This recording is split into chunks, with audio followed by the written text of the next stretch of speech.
자, 그럼 본격적으로 첫 순서를 한번 시작해 보겠습니다. 용태 아나운서님께서 좀 시작을 해주시죠.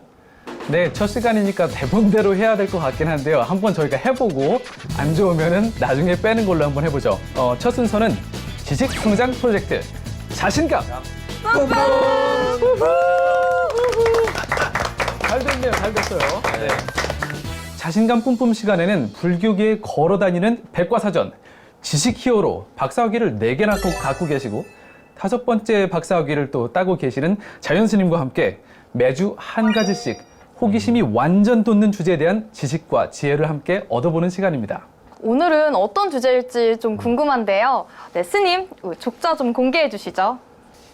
예, 오늘의 주제는 딴다라단. 이런 겁니다. 그래서 손오공과 저팔계, 사후정은 실존 인물이었다 이런 건데요. 저도 사실 이런 식의 글씨를 쓰면서 이렇게 크게 쓴다는 이런 용기는 어디서 나오는지는 잘 모르겠습니다. 그리고 이게 글씨만 굉장히 형이상학적인 게 아니고요. 사실 띄어쓰기도 잘못 쓰는 저 시간부터 강조된. 굉장히 뭔가를 보여주려고 그리고 하는 거기 손오공에 있는 어자하고 사오정에 있는 어자는 같은 글씨체 해야 되는데 크기가 다른. 느인이 좀 약간 작고. 그런데 이게 이런 손글씨가 네. 나름의 또 맛이 있는 거예요. 네, 그래서 맞아요. 제가 안 썼다는 정도만 언급해 드리는 차원 그 정도로 해서 일단 넘어가도록 하겠습니다. 그래서 오늘의 이건 주제는 제작진을 이렇게 배신하는 발언인 것 같은데요.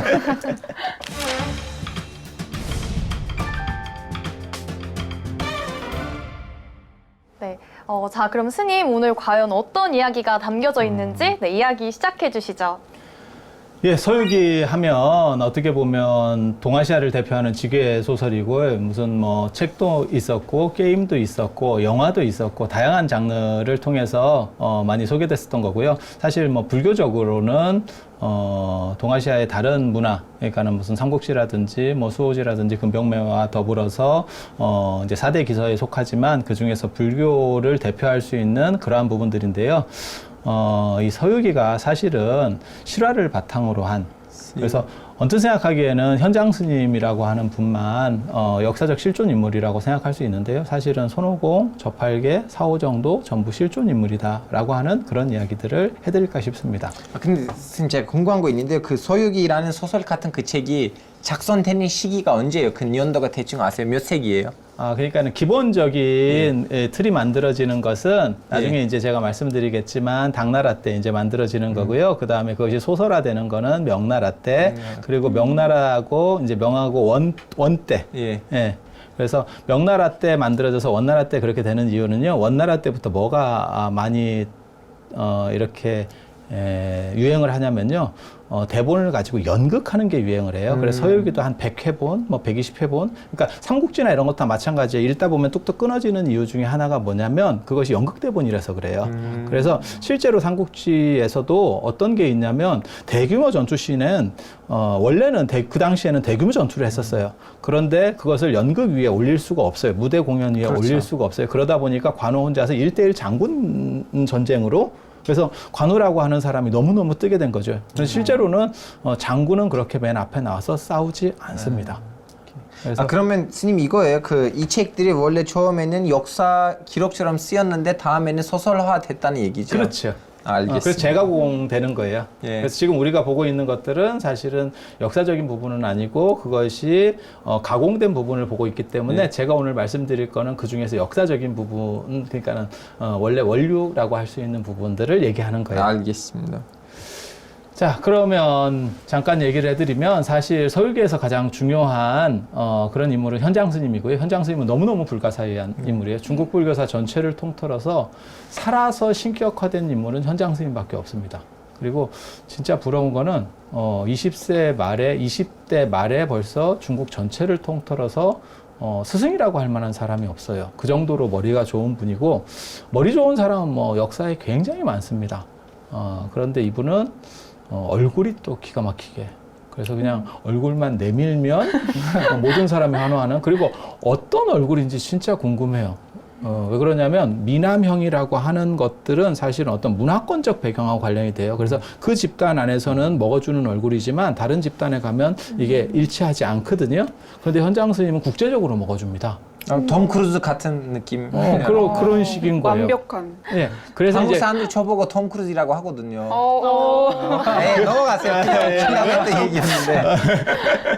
자, 그런데 현장 스님이 그래서 이제 이야기 소재가 되는 게 중앙아시아를 현장 스님이 갈 때 많은 사람들이 현장 스님이 머물러 주기를 원해요. 그게 이제 소설에서는 요괴들이 서로 잡으려고 했다. 이렇게 나오는 거예요. 그래서 현장 스님 얘기를 잠깐만 해드리면 현장 스님이 중국에서 더 이상 배울 게 없어서 인도에 가서 내가 무언가를 좀 공부를 더 해야겠다. 그 당시에는 그 육아사지론이라고 하는 100권으로 된 책이 있습니다. 그걸 좀 배웠으면 좋겠다. 그 다음에 부처님, 이제 불교도니까 성지순례를 했으면 좋겠다. 그래서 천재도수라는 이야기가 나옵니다. 천재는 상카시아라고 해서 부처님께서 하늘에서 내려오신 계단이 있고 도수는 깨달음의 나무, 보리수 있는 붓다가야를 의미합니다. 그래서 그런 데를 참배를 가야겠다라고 해서 출발. 네팔 쪽으로 가는 거죠, 그러면. 네팔 쪽이 아니고 실크로드를 타고, 그러니까 서역이라고 하는 어떻게 보면 도낭에서, 그러니까 중국의 서쪽의 타클라마칸 사막 쪽으로 들어가는 거예요. 사막 안으로 들어가는 건 아니고 사막 남쪽, 사막 북쪽으로 해서 천산북로, 천산남로, 서역남로 뭐 이렇게 하는 그런 길들이 있었습니다. 실크로드라고 하는 길이 있었고, 그래서 그쪽으로 가는 과정에서 현장 스님이 머리가 좋아도 옛날이나 지금이나 똑같아요. 교장 선생님 머리 좋다고 정년퇴직해서 사업하면 거의 대부분 망하듯이 현장 스님도 시작하자마자 이게 문제가 발생합니다. 그래서 이 길을 인도해 주겠다고 하는 사람에게 자고 나서 눈을 뜨고 나니까 칼이 목에 있다는 거예요. 그래서 다 털리고. 도적단 같은 걸 만난 거군요. 아니 이제 안내자라고 해서 고용을 했는데 네. 그 안내자가 고양이한테 생선을 맡긴 격이죠. 네. 그런데 현장 스님이 너무 저항을 안 하니까 이 사람이 죽여야 될까에 대해서 이제 고민했다는 거예요. 사람이 우발적으로 어떤 반항들을 했을 때 이렇게 죽이기 쉬운데 너무너무 저항을 안 하니까, 그래서 그 도둑이 쉽게 말해서 현장 스님을 못 죽이고 어떤 행동을 하냐면, 어차피 초행길인 사람이니까 결국은 사막에 풀어버리면 죽을 것이다 라고 생각을 해서 아주 비루먹은 말에다가 현장 스님을 묶어서 올린 뒤에 말 엉덩이를 때려서 이제 가게 되는 거예요. 그래서 사막 쪽으로다가 말을 몰아버렸다는 거예요. 그런데 현장 스님이 거기서 이제 관세음보살 연부를 계속 할 수 있는 게 없잖아요. 말에 타서 이미 묶인 상태에서 네, 그렇죠. 말에 타서 뭘 할 수 있겠어요. 그래서 끊임없이 관세음보살 연부를 했는데, 굉장히 이게 아이러니한 게 그 비루먹은 말이 나이가 늙은 말이에요. 그러다 보니까 자기가 살라고 길을 찾습니다. 자기는 실크로드를 다녀본 경험이 있는 말인 거예요. 그래서 물 있는 데를 찾아갔고 결국 현장 스님이 살아나게 되고, 그리고 이 현장 스님이 중요한 거는, 되게 재밌는 거는, 그러니까 시작부터 이제 알거지로 시작한 거예요. 준비해온 건 다 털렸고 아무것도 없는 상황에서. 목숨은 살려줬는데 뺏을 건 다 뺏었군요. 그렇죠. 네. 안 뺏고 보냈겠어요? 그리고 스님, 아무래도 그렇겠죠. 저는 중간에 궁금한 거 있는데요. 그 현장 스님의 민족으로 따지면 중국 사람이라는 네, 중국 말씀이죠. 사람. 알겠습니다. 네, 중국 사람이에요. 그래서 이분이 이제 고생을 하면서 길을 가기 시작하는데, 근데 인물 얘기를 제가 처음에 했었잖아요. 너무너무 재밌는 게 현장 스님은 얼굴이 너무 좋아가지고, 그러니까 전통적으로 동아시아에 그런 말이 있어요. 신원서판이라고, 얼굴이나 이렇게 인물 좋은 게 첫째고, 그 다음에 말 잘하는 거, 그 다음에 글 잘 쓰는 거, 그 다음에 판단력이라 하는 거거든요. 그래서 비주얼이 먹어준다는 거예요. 그러다 보니까 사람들이 서로 친하려고 하고 관심을 보이는 거죠. 근데 이 얼굴이라고 하는 게 어느 정도 시점이 지나면 이 약발이 빠집니다. 더 이상 대화가 안 되기 때문에. 네. 그래서 사람이 처음 봤을 때 굉장히 잘생긴 사람 보면 호기심을 가지기는 하지만 더 이상 뭐 안 되잖아요. 근데 현장 스님은 머리가 너무 좋기 때문에 그 약발이 빠지기 전에 언어가 됩니다. 저도 잘 모르겠어요. 그럼 그때 당시에는 중국 분이셨으니까 중국어를 하셨을 텐데, 네. 사막을 건너고 나름 어려운 그 구법의 길을 가시면서 다른 언어들을 익혀서 쓰셨을 다른 수도. 언어들을 그냥 계속 배우는 거예요. 그러니까 네. 현장 스님의 최대 이게 좀 비호감적인 측면이라고 할까 이런 게 있는데요. 그게 20대에 벌써 중국에 선생이 없었다는 거, 그다음에 얼굴이 너무 잘생겼다는 거, 그다음에 강철 체력입니다. 그 히말라야를 2번이나 누비옷을 입고 건너는 거예요. 히말라야를요. 그렇죠. 요즘 같이 전문 등산복 이런 걸 입으면 또 모르는데 그 당시에 그냥 사실은 소문 딱 있고. 이 시절 때 뭐지 브랜드 이름을 딱 넣어야지 좋은 뭐지 그 이제 협찬이 스폰더 들어오는데요. 받을 수가 네, 있었는데 협찬이 들어오는데. 놓쳤어 이 부분을. 네. 그런 생각을 했지만 편집하시는 분이 힘들까봐 예. 차마 그렇게 못했습니다. 아 예. 지금 근데 제가 궁금한 거는 저희의 손오공 저팔계 사오정은 언제쯤 등장하죠? 지금 나옵니다. 네. 그래서 중앙아시아에서 고창국이라고 하는 데가 중국 서쪽 끝부분에 있는 나라예요. 중국에서 조금 더 나가면 그 고창국 국왕에 이제 국문태라고 하는 분이 계신데 그분이 현장 스님을 너무너무 좋아해서 사실은 당신 동생하고 결혼했으면 좋겠다라는 얘기를 합니다. 그런데 현장 스님이 그때 절대 그럴 수 없다. 나는 인도로 가서 구법을 해야 하는 게 내 목적이다. 라는 걸 얘기를 하고 단식을 해요. 그래서 결국 죽음의 직전까지 갑니다. 계속 단식을 해요. 그러니까 국문태 입장에서는 내가 저분을 친하고 싶은 거지 죽이고 싶은 입장은 아니거든요. 그러니까 어떤 행동을 하냐면 그러면 약속을 합시다. 그래서 3개월 동안 나에게 법을 설해주고 가르침을 전해주고 당신 같은 스님 같은 분이라면 인도에 가서 크게 무언가를 배울 수 있을 겁니다. 그러면 그때 인도에서 돌아오실 때 저에게 가르침을 주세요. 그 대신에 제가 스님을 될 수 있는 대로 뭐든지 후원해 드리겠습니다. 그래서 굉장히 많은 재산을 주고 그 다음에 모든 주변 국가들에게 서신을 써주고 그 다음에 시종 제자들을 붙여줘요. 그 시종 제자들이 바로 손오공, 저팔계, 사오정 같은 분들이에요. 그래서 거기서 등장하는 분들이고 이 공문태라고 하는 사람이 신심이 얼마나 좋았냐면 왕인데도 불구하고 법을 설할 때 연장 스님에게 가르침을 청할 때 3개월 동안 당신이 엎드려요. 법단 밑에 엎드려요. 그럼 현장 스님이 그걸 등을 밟고 올라가서 법을 설해요. 그렇게 3개월. 그래서 의형제를 맺고 결국은 그 스폰서를 받아서 엄청난, 그러니까 왕이 국서를 써서 이웃 나라들에게 주니까 그다음부터 현장 스님이 이제 풀리기 시작하는 거예요. 그리고 시종제자들이 원래는 4명입니다. 그래서 오공, 그 다음에 저팔계가 8개가 아니고요. 저오능이에요. 사실은 오능. 그 다음에 사오정 할 때 오정, 그 다음에 오해, 이렇게 4명이라고 하는 제자가 붙는데요. 이 제자들이 왜 4명인데 소설상에서는 3명으로 축약이 되냐면 중국 사람들은 사라고 하는 숫자를 죽을 사자하고 발음이 똑같다 그래서 싫어해요. 그래서 4에서 하나를 줄여서 3으로 3명만 출연시키는 걸로. 실제로 우리가 사홍서원 같은 경우도 지금 한글로 노래로 할 때는 4번 다 인사를 하는 방식이지만 한문으로 할 때는 중생무변 서원도에서 1번 인사하고 번뇌무진 서원단에서 1번 인사하고 법문무량 서원학에서는 인사를 안 합니다. 그리고 불도무상 서원성에서 1번 해서 3번으로 축약하는 이런 방식들이 존재해요. 그래서 어떤 숫자나 발음과 관련된 기호죠. 선호도라고 관계되는 거고. 그래서 또 뭐가 있냐면 이게 깨달을 오자 돌림이에요. 그래서 이게 법명입니다. 법명. 그러니까 동아시아 쪽에는 가명 문화가 있어요. 가명 문화가 있어요. 그래서 원래 이름이 있고 그 다음에 출가를 하거나 어떤 의미적인 것들을 할 때는 이름을 약간 바꿔서 부르는 그렇다 보니까 깨달을 오자 돌림으로 그래서 오능, 오해, 오능, 오해, 그 다음에 사오정, 손오공 오자 돌림. 그래서 이렇게 동아시아 전통 문화 중에서 이렇게 돌림자를 쓰는 문화가 사실은 절에서 처음 시작되는 거예요. 이유는 뭐냐면 일반 혈족들은 송나라 때도 돌림자를 쓰지 않았습니다. 일반 유교 쪽에서는. 그런데 절에서 먼저 쓰는 이유는 뭐냐면 다 각계각층의 다른 사람들이 모여서 형제처럼 지내야 되는데 그것을 어떻게 통일성을 주기가 어려웠던 거예요. 그래서 법명에는 돌림자를 쓰는 문화가 존재하는 거예요. 그래서 이분들이 결국 인도로 현장 스님을 모시고 갑니다.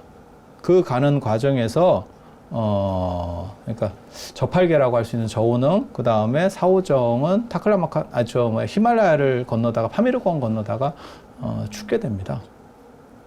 그리고 이제 손오공하고 오해는 다시 끝까지 와서 이렇게 고창국까지 오는.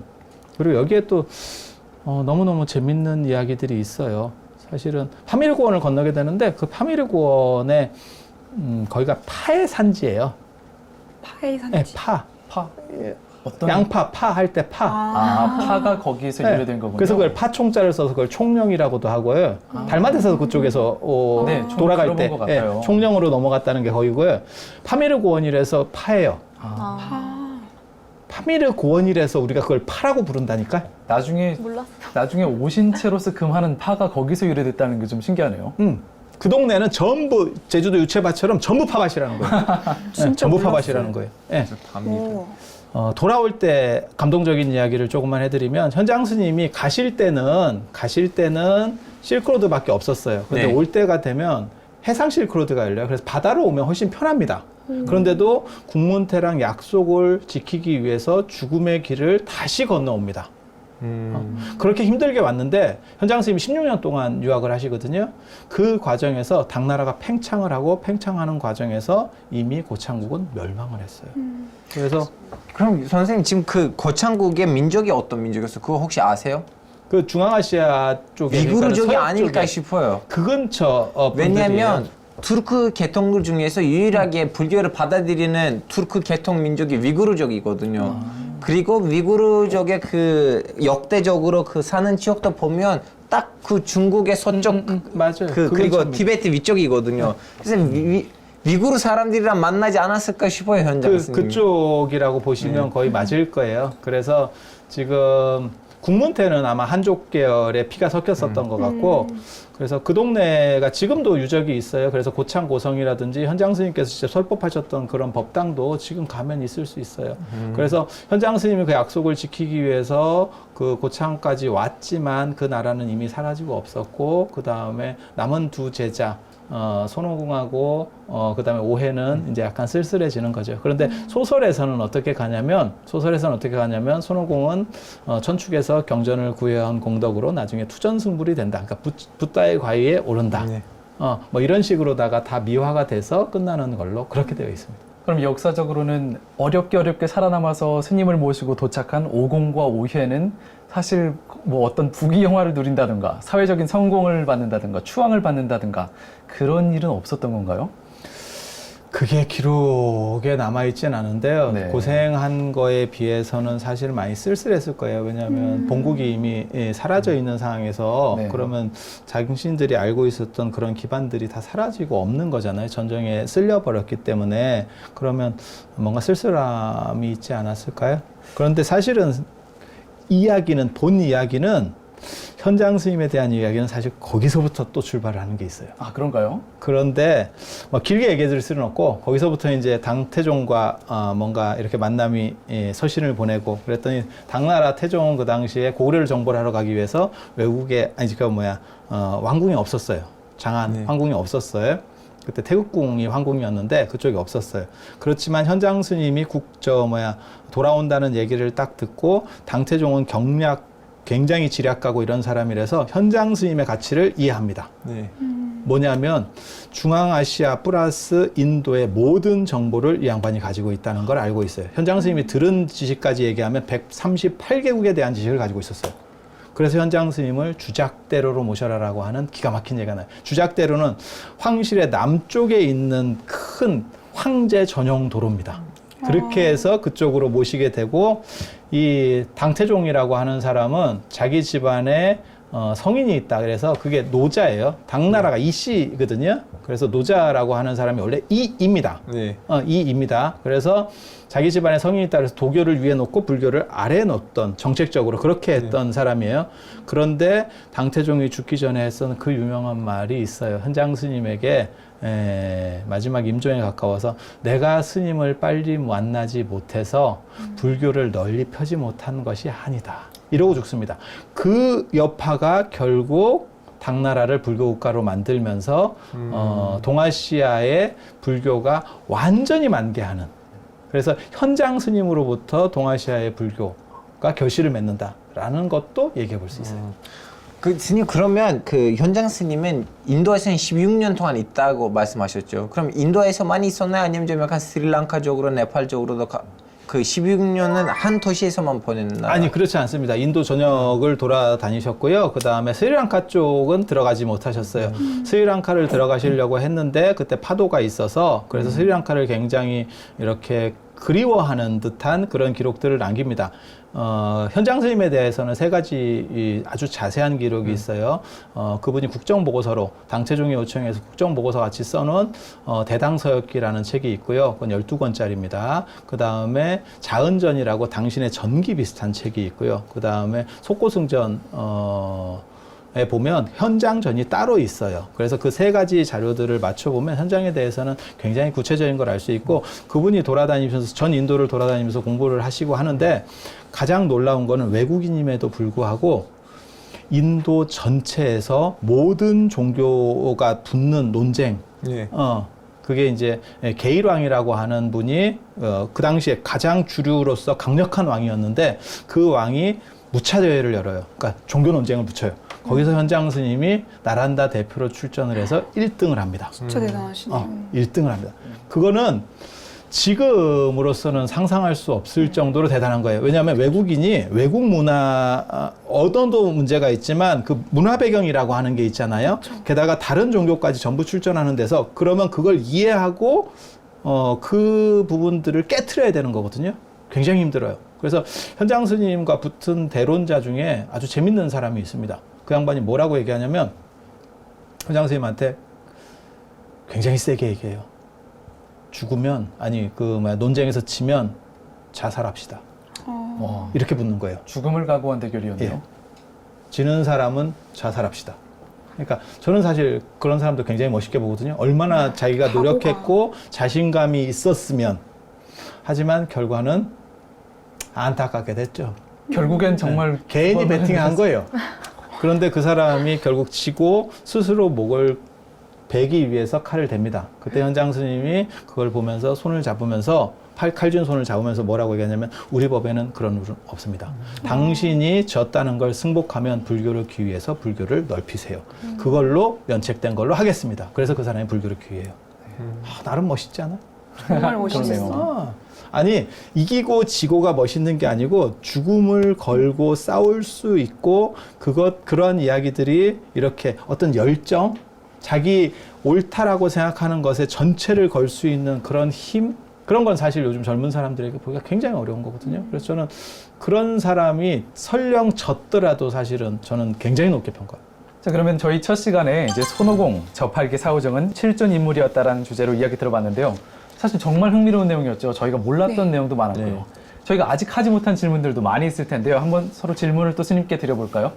일단 제가 좀 궁금했던 건 저희 사실 이 서유기에서 가장 최대 수혜자는 이 현장법사 또는 삼장법사로 알려진 스님보다는 손오공이죠. 예. 나중에 이제 스핀오프로 여러 다양한 문화에서 뭐 드래곤볼 같은 만화라든가 대중문화에서 많이 소비되었는데요.